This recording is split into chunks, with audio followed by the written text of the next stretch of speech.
জীবনের অর্থ কী? আপনার জন্ম হয়েছিল বস্ত্রহীনতার মধ্য দিয়ে এবং আপনার মৃত্যু হবে বস্ত্রহীনতার মধ্য দিয়ে। আপনি এই পৃথিবীতে এসেছিলেন অত্যন্ত দুর্বল হয়ে, এত দুর্বল ছিলেন যে মার সাহায্য ছাড়া খাবারটুকু মুখে নিতে পারতেন না।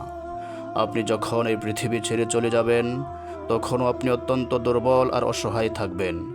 তখন আপনার কাফনের কাপড়টুকু আপনি নিজে পরতে পারবেন না, আরেকজন আপনাকে তা পরিয়ে দেবেন। যখন আপনি পৃথিবীতে এসেছিলেন, তখন আপনার অর্থ সম্পদ কিছুই ছিল না। যখন আপনি পৃথিবী ছেড়ে চলে যাবেন, তখনও আপনার অর্থ সম্পদ কিছুই থাকবে না।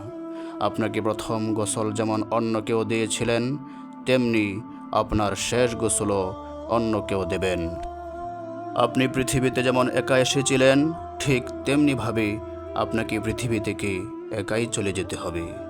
আপনার সঙ্গে আপনার প্রিয়জন কেউ যাবেন না। হ্যাঁ, এটাই তো জীবন, এটাই জীবন।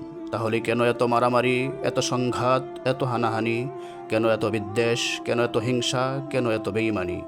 তাই সকলের প্রতি দয়াশীল হন, সকলকে আপন করে নিন এই ক্ষণিকের যাত্রায়।